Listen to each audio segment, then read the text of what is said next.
5 investisseurs ont dit oui en même temps. Voici pourquoi ce déodorant à 6 euros a retenu toute une émission et a convaincu tout le monde. Ce soir-là, Justine et Thomas arrivent et quelque chose d'historique s'est passé sur le plateau de Qui veut être mon associé. Ils arrivent avec un déodorant de 6 euros et les 5 investisseurs ont dit oui en même temps. Oui, les 5 ont dit en même temps. Alors, aujourd'hui, on va décortiquer exactement pourquoi ces 5 ont dit oui, pourquoi ces 5 étaient d'accord pour se dire. Parce que derrière ce pitch, apparemment, il y a des leçons stratégiques, des leçons qui valent de l'or. Alors, que tu sois investisseur, que tu sois entrepreneur, que tu sois juste curieux de comprendre comment le business fonctionne. Je suis Chabra Chidas, analyse stratégique, et on va décortiquer Respire, le déodorant naturel qui a retenu toute une émission. Problème, business model, traction et ce que ça peut inspirer en Afrique. On se retourne sur mon écran. Nous sommes le 11 février 2020. Justine et Thomas arrivent sur le plateau du Qui veut être mon associé. Justine a une trentaine d'années. Son background, c'est le marketing digital et les réseaux sociaux. Elle s'est construit une communauté, créer du contenu et vendre une vision. Thomas, son associé, gère l'opérationnel et le développement du produit. Ensemble, ils ont lancé Respire en novembre 2018, soit 4 mois avant ce pitch. 4 mois. Leur demande sur le plateau, c'était 100 000 euros contre 5% de l'entreprise, ce qui donne une valorisation de 2 millions d'euros. Pour une entreprise créée il y a 14 mois, dans le secteur des cosmétiques naturels, est-ce que c'est réaliste? Est-ce que c'est justifié? On analyse tout ça. Mais avant les chiffres, on va commencer par le commencement. J'analyse chaque pitch avec une grille de 7 piliers. Et c'est la même grille qu'utilisent les vrais entrepreneurs, les vrais investisseurs, même s'ils ne te le disent pas implicitement. On y va. Le premier pilier, c'est le problème. Justine ouvre son pitch avec une histoire personnelle. Et c'est là que tout change, c'est là que tout commence. Elle disait, je cite, il y a quelques années, on m'a détecté une tumeur bénigne à la poitrine. Les médecins m'ont sensibilisé sur les produits d'hygiène que je mets sur mon corps au quotidien et notamment sur les déodorants. Voilà, en 30 secondes, elle a fait 3 choses que peu de fondateurs réussissent en même temps. En 1, elle a rendu le problème personnel et émotionnel. En 2, elle a créé une connexion immédiate avec chaque personne qui se trouve dans la pièce parce que tout le monde utilise des déodorants. Et en 3, elle a introduit une peur légitime et documentée. Et cette peur est réelle. Cette peur est très réelle. Les déodorants conventionnels contiennent souvent des sels d'aluminium, des composés utilisés pour bloquer la transpiration. Ces sels pénètrent la peau au niveau des aisselles, une zone particulièrement vascularisée et proche des ganglions lymphatiques. Plusieurs études ont établi un lien entre l'exposition prolongée à ces composés et certains risques hormonaux. Le débat scientifique n'est pas totalement tranché, mais la tendance de fond est claire. Les consommateurs veulent savoir ce qu'ils mettent sur leur peau. En France, le marché des cosmétiques naturels et biologiques pesait environ 1,3 milliard d'euros en 2019 et croissait de plus de 10% chaque année. Et comme Justice le disait elle-même, le déodorant c'est le deuxième produit le plus utilisé chaque jour après le dentifrice. Ça veut dire quoi concrètement? Ça veut dire que c'est un produit à utilisation quotidienne, à réachat récurrent et sur lesquels la sensibilisation santé est en train d'être explosée. Le problème, il est réel, fréquent, quotidien, douloureux, émotionnellement et physiquement. Alors, je note le problème du narcissisme parce que je redis un point, le lien scientifique dirait n'est pas encore totalement établi et que ça reste un angle de communication qui peut être contesté. Le deuxième pilier, c'est la solution. La solution Respire. C'est un déodorant en format stick ou crème avec 2 parfums au lancement, citron et thé vert. Formule 100% naturelle et différent, vendu à 6 euros. La différenciation selon eux, la formule est saine, naturelle et surtout très efficace. Notre mission, c'est de remettre le corps au centre de nos priorités. Ce qui est fort dans leur solution, c'est un déodorant efficace et ça a longtemps été un oxymore. Si Respire prouve que leur formule tient vraiment, c'est une vraie rupture. Ce qui est moins fort, le marché de déodorant en 2020 n'est pas vierge. La vraie différenciation de Respi, ce n'est pas seulement le produit, c'est la marque, c'est la communauté, c'est le storytelling. Et en ça, on va y revenir. Je note la solution sur 7 sur 10. Le produit est solide, mais la barrière à l'imitation reste faible. Ce qui protège Respi, c'est son avance de marque et c'est sa formule. Le troisième pilier, c'est le marché. Le marché global des déodorants en France représentait environ 400 millions d'euros par an. Le segment naturel et bio représentait 8 à 12% de ce total en 2020, soit 32 à 48 millions d'euros et croissait de 15 à 20% par an. À l'échelle européenne, le marché des cosmétiques naturels pesait 4,3 milliards d'euros en 2020, avec une projection de 6,5 milliards en 2025. Trois tendances de fond alimentent ce marché. La première tendance, c'est le clean beauty. Les consommateurs lisent les étiquettes et cherchent des formules sans perturbateurs endocriniens, sans parabènes et sans aluminium. La deuxième tendance, c'est le Made in France. Après plusieurs scandales industriels, l'origine locale est devenue un argument de vente puissant, surtout dans le secteur de la beauté. Et la troisième tendance, c'est le Digital First. Les marques aujourd'hui qui naissent sur Instagram et TikTok avant d'entrer en retail ont un avantage considérable. Elles arrivent avec une communauté déjà acquise. Respi coche ces 3 cases. Note le score de marché à 8 sur 10. Grand marché, bonne croissance, bon vent perdu. Je redis 2 points pour la concurrence qui s'intensifie. Alors, le quatrième pilier, c'est le business model. Ce qu'on sait avec cette étude de plus, c'est qu'ils ont vendu 70 000 unités dans les 2 premières semaines. Le prix moyen est 6 euros. Ils ont fait le crowdfunding de 200 000 euros. Ils distribuent en pharmacie et en vente directe. Le fonds demandé, c'est pour développer des flacons biodégradables. Maintenant, faisons le calcul. 70 000 unités fois 6 euros, ça fait 420 000 euros de revenus dans les 2 premières semaines. 2 semaines, ils ont déjà fait 420 000 euros. Si on extrapole de façon très conservatrice sur l'année 2019, on arrive à un CA entre 500 000 et 1 million d'euros pour la première année complète. Maintenant, les marges. Dans le secteur des cosmétiques naturels, les marges brutes se situent généralement entre 50 et 70% pour les produits haut de gamme. Pour Respi à 6 euros avec une fabrication française, on estime une marge brute de 55 à 60%. Le modèle de revenu est simple et puissant. Abonnement implicite. Le déodorant dure entre 1 et 3. Donc, un client revient 4 à 12 fois par an. C'est un LTV, valeur de vie client. Potentiel très élevé si la rétention est là. Le point faible, c'est qu'ils ont mentionné vouloir casser le prix à 6 euros avec une fabrication française et un emballage biodégradable prévu. Donc, la pression sur les balles va augmenter. Je note là alors le business model sur 7 sur 10.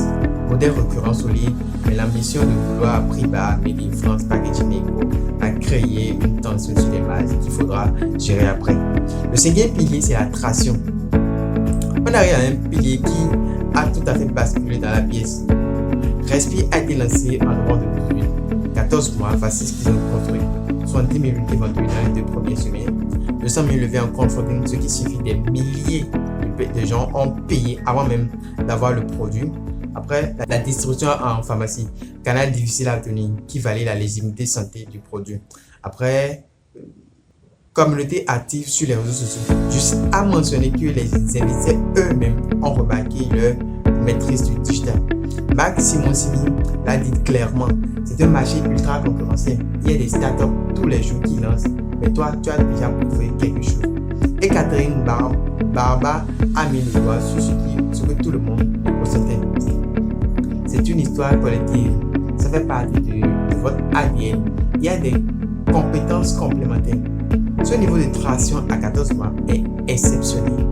Pour une marque de cosmétiques B2C sans financement institutionnel. Donc je note la traction sur 9 sur 10. C'est le point le plus fort de ce dossier. C'est le point le plus fort de ce pitch. La preuve de marché est réelle, mesurable et rapide. Le sixième pilier, c'est l'équipe. C'est le pilier le plus sous-estimé par les entrepreneurs et c'est le plus regardé par les investisseurs expérimentés. Justine et Thomas, c'est le duo complémentaire, classique mais efficace. Justine, c'est la phase publique, l'histoire l'histoire personnelle, la communauté, le storytelling. Elle incarne la marque et ça ne s'explique pas. Thomas, c'est l'opérationnel, le développement du produit, la structure. Ce qui a convaincu les éditeurs au-delà du produit. En un, on a l'histoire personnelle de Justine. L'histoire personnelle de Justine est authentique. Une tumeur bénigne, des médecins qui alertent, une prise de conscience, du storytelling fondateur de niveau 1. Et c'est réel et ça se sent. En deux, il maîtrise les réseaux sociaux. Frédéric m'a posé la question directement. Vous maîtrisez les réseaux sociaux, vous avez une communauté qui vous suit. Ce n'est pas une question, c'est une observation. Les investisseurs avaient fait leurs recherches avant d'entrer dans la pièce. En trois, leur réponse sur le prix est stratégiquement mature. Quand on leur demande pourquoi ils cassent le prix, ils répondent notre marché, c'est pas de faire un produit avec de grosses mains. C'est une mission à très long terme. Ça montre qu'ils pensent en termes de part de marché, pas de marge à court terme. C'est la mentalité d'un entrepreneur en croissance. C'est pourquoi j'ai noté le score de l'équipe à 9 sur 10. Duo complémentaire, storytelling authentique et vision long terme. C'est l'une des équipes les plus solides qu'on peut voir à ce stade, 14 mois de création. Le septième pilier, c'est la valorisation. On va parler d'argent. Ils demandent 100 000 € contre 6% de leur entreprise. Une valorisation de 2 millions d'euros. Est-ce justifié pour une entreprise de 14 mois? On va comparer un peu les métriques. On va comparer le métrique de CIA, la création, la marge, le risque. Respire contre les benchmarks du secteur. Quand on va prendre le CA, avec Respire, on a 2,8 fois 2,8 estimé avec un CA de 700 000 €. Pour les bacs du secteur du benchmark, c'est 2 à 5 pour les stages. La traction, elle est exceptionnelle pour Respire, mais c'est rare à ce stade pour les benchmarks, les secteurs du benchmark. Le risque, il est moyen chez Respire, mais un peu variable aussi pour le benchmark secteur. La marque Respire, elle est très forte, mais variable aussi pour les benchmarks. Donc, à 2,8 de CA, la valuation est en bas de la fourchette acceptable pour ce niveau de traction. En réalité, sur la vitesse de croissance et la force de la communauté, une valuation entre 3 et 5 millions aurait été défendable. Mais Mac l'a d'ailleurs compris. Il a proposé 400 000 € pour 20%, soit une valorisation de 2 millions aussi. Mais avec x4 plus de capital, ton message implicite, votre valorisation est correcte, mais vous sous-estimez le capital dont vous avez besoin. C'est qu'ils ont besoin de plus d'argent et que cette valorisation de cette entreprise est réelle, c'est bon. C'est le conseil le plus stratégique du plateau. Et Justine et Thomas ont refusé pour rester à 5%. On leur a posé 400 000 € pour 20%, ce qui revient toujours à 2 millions d'euros de valorisation. Mais néanmoins, ils ont refusé cette somme. C'était magique. Donc, j'ai noté la valorisation sur 6 sur 10 parce qu'elle est acceptable, mais conservateur. Ils ont laissé de l'argent sur la table en refusant l'offre de Mac, où ils ont protégé leur cap table. Les deux lectures sont valides. On fait le récapitulatif des piliers. Le problème, j'ai noté sur 9 sur 10. La solution, 7 sur 10. Le marché, 8 sur 10. Le business model, 7 sur 10. La traction, 9 sur 10. Et l'équipe, 9 sur 10. La valorisation, 6 sur 10. Au total, ça fait un score de 55 sur 70. Excellent livre. C'est un excellent livre. Le genre d'autorisé qu'on voit rarement. Parce que 5 oui sur le plateau, ça ne s'explique pas par le hasard. Il y a Delphine qui a dit oui. Elle propose 100 000 € contre 10%. Elle est la présidente de JCA Transport et Logistique. Elle propose 100 000 € pour 10%, soit le taux de l'équité demandée. Elle dit justice. Je pense que vous avez une très belle idée. Maintenant, il faut la structurer. Elle voit le potentiel, mais aussi les failles opérationnelles des startups sur nous. Elle veut plus d'équité pour compenser le risque d'exécution. Sa valeur ajoutée, le réseau logistique pour la distribution physique. Max Simoncini, il dit oui aussi, il propose 400 000, 4 fois plus ce qu'il demandait, contre 20%. Il est le fondateur de Mythic et d'Angel et est l'investisseur le plus expérimenté du plateau. Il est l'ancien, il est là depuis la création, depuis le début. Il propose 4 fois le montant demandé pour 20%. sa raison, c'est un marché ultra concurrentiel. Il y a des startups tous les jours. Il faut aller plus vite, il faut le plus tard.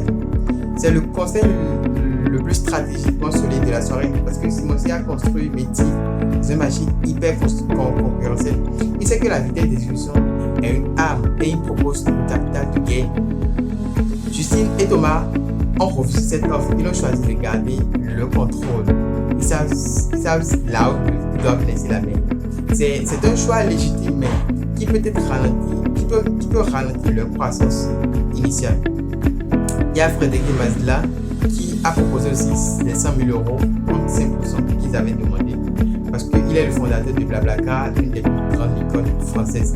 Il se posait sur l'offre exactement demander 100 000 euros contre 5%. Sa raison est simple et directe. Je suis Catherine parce qu'il suivait Catherine Baraba qui avait déjà signalé son intérêt. Ce n'est pas un manque de conviction. C'est un investisseur qui reconnaît quand une offre est bonne et qui ne veut pas rater. Mac, le second Mac, lui aussi dit oui, il propose 100 000 euros pour 5%. Même offre, même thème, ça reprend comme vous voulez. On se met à 3. Il rejoint le deal collectif. Ça va aller ajouter son réseau dans la restauration et la distribution alimentaire, potentiellement utile pour un déodorant qui vise la grande consommation. Catherine Barba, oui, elle a aussi dit oui et propose 100 000 euros pour les 5%. Elle est la fondatrice de Bestlas, experte en digital et en retail. C'est elle qui a prononcé la phrase clé de la soirée. C'est une histoire collective parce que ça fait partie de votre ADN, ça fait partie de leur ADN. Et puis, il y a des compétences complémentaires. Catherine a identifié exactement ce qui différencie Respire de 92% des autres pitch. Ce n'est pas juste un produit, c'est une marque portée par une histoire authentique. Et dans le secteur de consumer good en 2020, une marque forte vaut souvent plus qu'un brevet.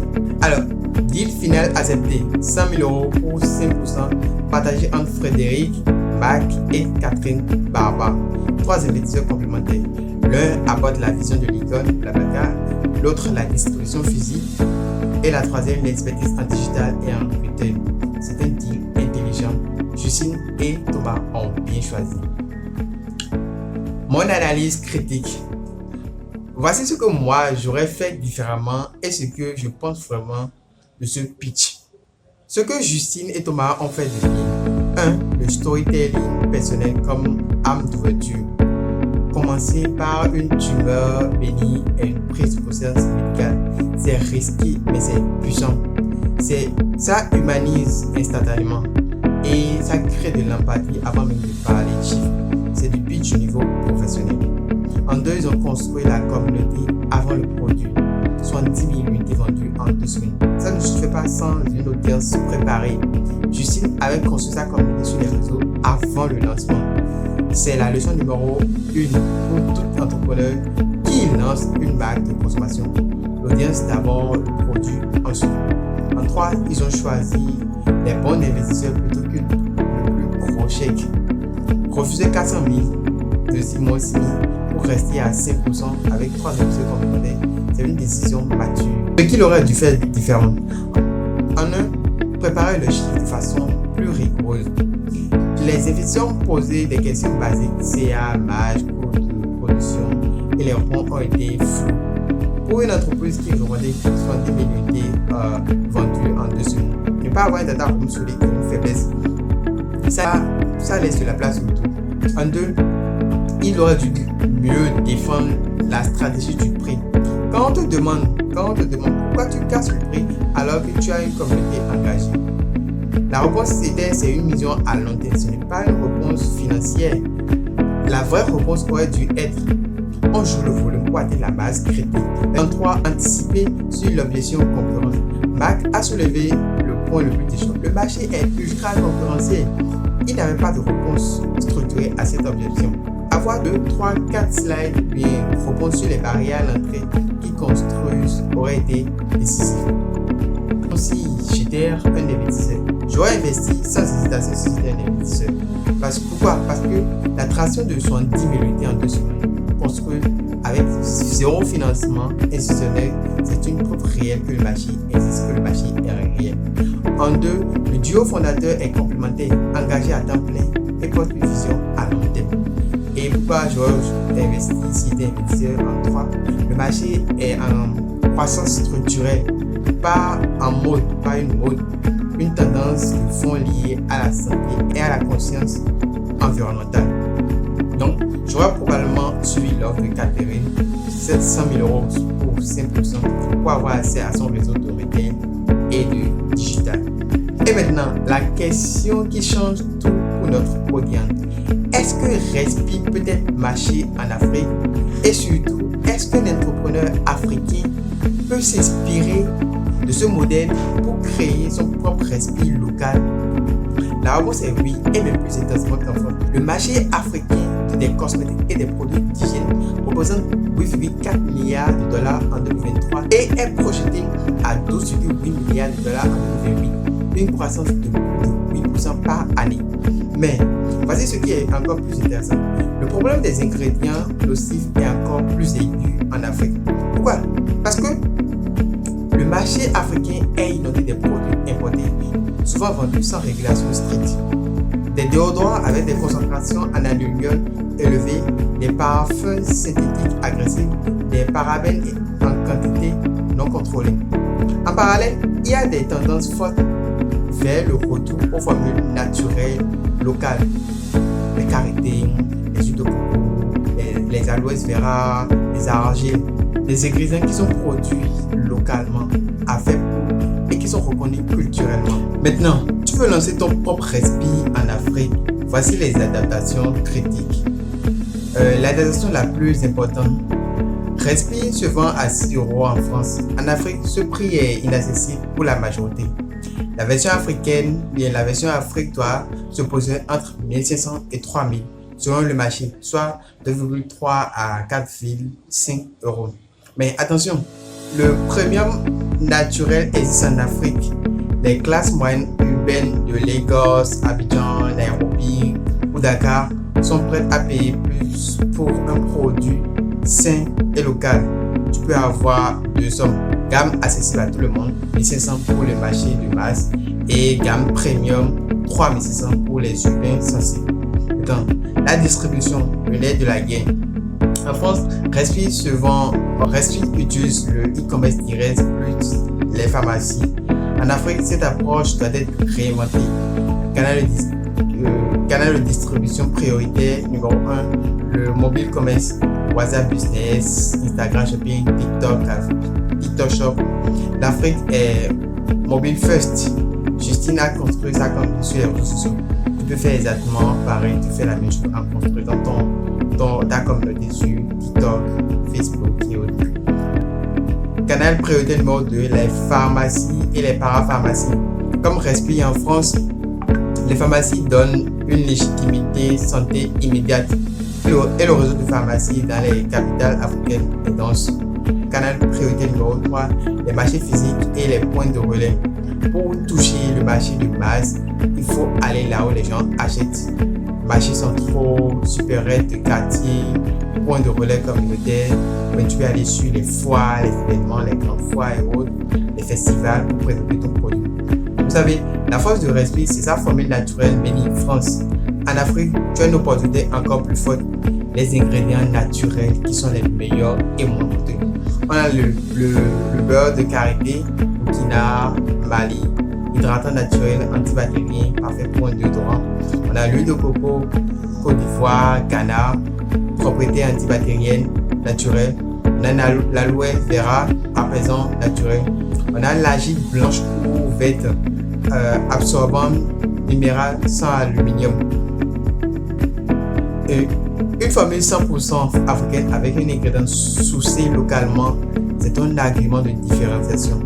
Made in Africa pour l'Afrique. Respi cible en France les femmes de 25 à 45 ans pour sensibilité à la santé. En Afrique, nous allons cibler la cible prioritaire, mais la cible primaire, femmes urbaines de 22 à 40 ans dans les grandes villes, actives sur les réseaux sociaux avec un revenu moyen élevé, sensible au naturel et au local. Cible secondaire, la diaspora africaine en Europe. Un pont naturel entre les deux marchés. avec des habitudes de consommation premium déjà établies. C'est hautement duplicable avec adaptation locale Respi en Afrique. Pour lancer Respi, une version africaine, voici une estimation réelle, ça peut varier, tu peux me tromper. On va avoir le développement de produits, le développement de formules, plus le test à 4 000 euros. Le premier stock, 5 000 unités minimum, qui va nous coûter peut-être 6 000 euros. On va avoir le packaging pour le design, qui va nous coûter 3 000 euros. On va avoir le marketing digital en 3 mois, qui va nous coûter 4 000 euros. Et l'opération plus les frais divers, qui va nous revenir à 3 000 euros. Du coup, le premier marché africain à cibler, c'est Abidjan, en Côte d'Ivoire, ou Dakar, forte classe moyenne, urbaine, marché de cosmétiques, bonne pénétration du mobile. On aura un timeline de 6 mois pour valider le concept. Si 3000 unités vendues en 3 mois, tu as ta preuve que le marché existe, que le marché est vendeur. Et voici ce que Respi n'aura jamais depuis Paris, l'authenticité locale. Un déodorant naturel fabriqué en Côte d'Ivoire avec du karité burkinabé, vendu par une fondatrice qui parle de sa propre expérience de santé en Afrique. C'est un storytelling que personne ne peut te voler. Et avec la croissance de la conscience santé sur le continent, le boom des classes moyennes urbaines et la digitalisation accélérée, celui qui lance ça bien et vite devient la référence en Afrique. Qu'est-ce qu'on retient alors vraiment de ce pitch? 3 leçons que tu peux appliquer maintenant. 3 leçons que tu peux appliquer demain. Justine n'a pas ouvert son pitch avec des chiffres. Elle a ouvert avec une tumeur bénigne et une prise de conscience. Résultat, c'est qu'elle visite le site avant même d'attendre les chiffres. La leçon, pourquoi tu as créé ton entreprise est souvent plus convaincant que ce que tu as créé. Les gens investissent dans la personne, dans les personnes, dans des personnes avant d'investir dans des produits. Si ton histoire est authentique, apprends à la raconter. C'est la première étape. La deuxième leçon, construire l'audience avant le produit. 70 000 unités vendues en 2 semaines ne s'explique pas par l'argent. La leçon, c'est si tu prépares un lancement de produit, commence par construire ton audience 6 à 12 mois avant. Construis ton audience 6 à 12 mois d'avance. Documente ton parcours, partage tes galères, implique tes futurs clients dans les décisions. Quand tu lances, tu n'as plus à convaincre parce que tu as le processus est là, on a fait le processus avec toi. Tu as juste à offrir les portes et les gens vont entrer. La troisième leçon, c'est le bon investisseur faut plus que gros chèque. Mac a proposé 4 fois plus, mais ils ont Justine et Thomas ont refusé 400 000 euros de Mac pour 35 000 euros avec 3 investisseurs au profil complémentaire. La leçon, l'argent intelligent vaut plus que l'argent seul. Quand tu cherches un associé ou un investisseur, pose-toi la question, qu'est-ce qui m'apporte au-delà du capital? Son réseau, son expertise, sa réputation. Si la réponse est rien, négocie différemment.